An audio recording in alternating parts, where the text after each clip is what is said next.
O buraco mais profundo perfurado na Terra tem cerca de 12 quilômetros. Os soviéticos levaram quase 20 anos nessa atividade.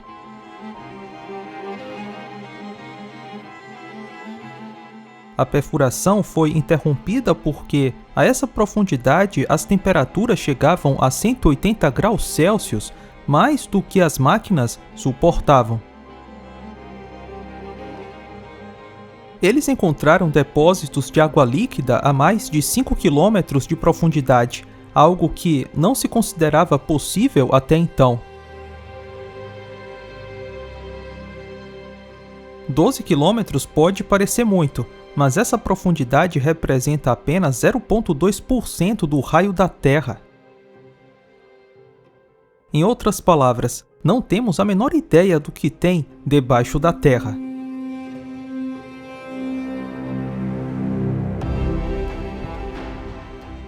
Quando surgiu a crença na existência de um núcleo da Terra? Quem começou com a ideia de um núcleo de fogo para a Terra foi Athanasius Kircher, um padre jesuíta alemão. Em 1665, ele publicou Mundo Subterrâneo, um estudo sobre o que Kircher chamou de geocosmo. Nesse livro, Kircher diz que a Terra tem um núcleo central de fogo. Esse núcleo conectava grandes cavidades subterrâneas por onde o fogo se movimentava. E as aberturas dessas conexões de fogo seriam os vulcões. Hoje em dia, é mencionado que os depósitos de lava se encontram entre 100 e 300 quilômetros de profundidade. Obviamente, essas informações são baseadas em modelos teóricos, não em fatos absolutos. Lembre-se, o lugar mais baixo da Terra que observamos com nossos próprios olhos tem apenas 12 quilômetros de profundidade. Existem muitos modelos teóricos que frequentemente são modificados ao longo do tempo. Por exemplo, a geologia acreditava que quanto mais fundo a Terra fosse perfurada, mais macia ela seria. Porém, observamos exatamente o contrário. Aprendemos na escola que o campo magnético da Terra é produzido graças ao núcleo externo líquido, formado principalmente por ferro e níquel. Isso é no mínimo curioso, pois o ferro e níquel perdem as suas propriedades magnéticas quando aquecidos a uma certa temperatura crítica. No ferro, essa temperatura crítica é de 770 graus Celsius. E no níquel, 360 graus Celsius. Por outro lado, as temperaturas do núcleo da Terra, segundo dizem, variam entre 5.000 e 7.000 graus Celsius. É tão grande quanto a temperatura da superfície do Sol. Nessas temperaturas, o ferro e o níquel se desmagnetizam.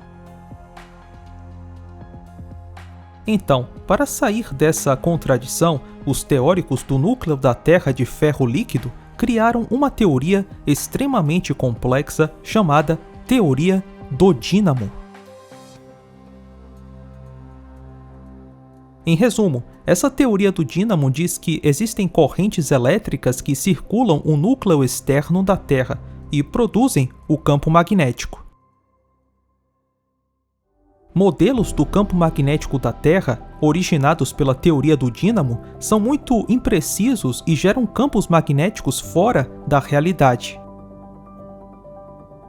Se o campo magnético não pode provar o núcleo da Terra, então, o que poderia?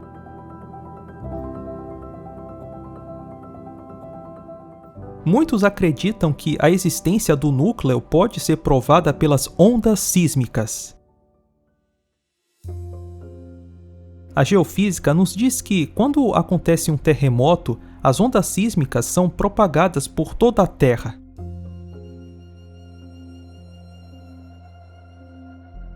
Os sismólogos registram essas vibrações em diferentes estações sísmicas espalhadas pela Terra. No início da sismologia, os pesquisadores perceberam que algumas vibrações se perdiam. Era esperado que as ondas secundárias, conhecidas como ondas S, fossem detectadas na superfície diametralmente oposta ao do epicentro. Porém, as ondas S não chegavam nessas regiões. Então, os geofísicos teorizaram que, caso as ondas S colidissem com algo derretido no centro da Terra, elas seriam absorvidas e não poderiam ser detectadas no lado oposto da Terra. É assim que surge a ideia de que o núcleo externo da Terra é líquido. Em tese, as ondas S só poderiam reverberar através do material sólido. Algumas ondas primárias, também chamadas ondas P, poderiam passar pelo núcleo externo e chegar ao lado oposto. Mas a sua viagem seria desacelerada pela mudança na estrutura interna do núcleo.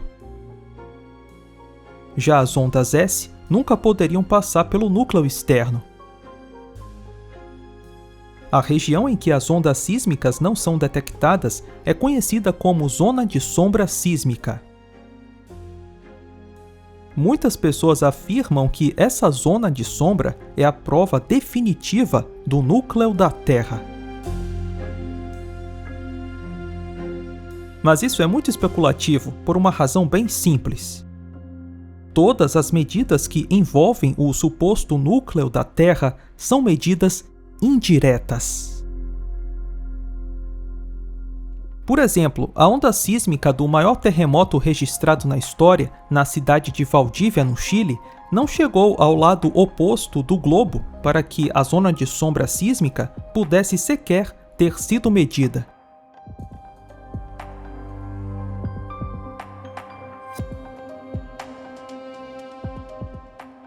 A onda sísmica do maior terremoto da história não gerou a possibilidade de medir uma zona de sombra.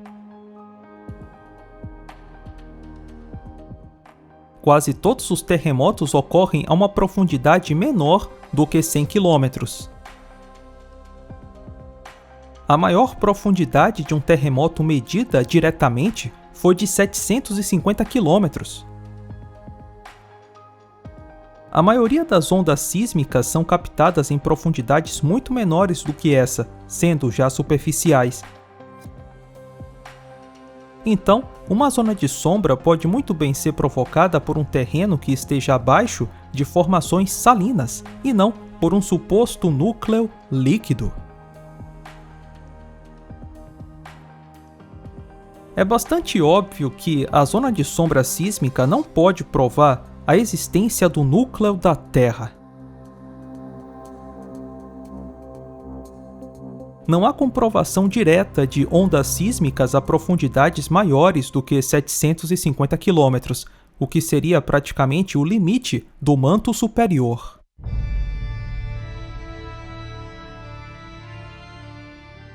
As ondas saem em todas as direções uma vez que o terremoto ocorre, e quando essas ondas viajam para o interior da Terra, existem desvios que mudam a sua direção até a superfície.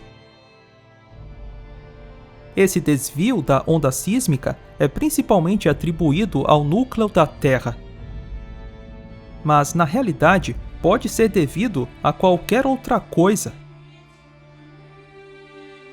O que é provado por muitas estações sismológicas ao redor do mundo não é o núcleo da Terra, mas sim o alcance superficial das ondas. Tudo que sabemos sobre a interface entre a crosta e o manto provém de evidências indiretas.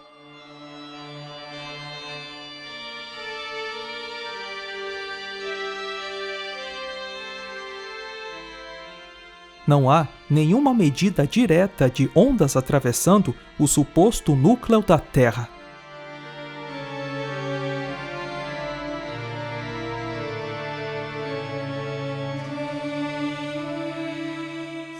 Nunca se esqueça, o mais profundo que cavamos da superfície da Terra foram apenas 12 quilômetros.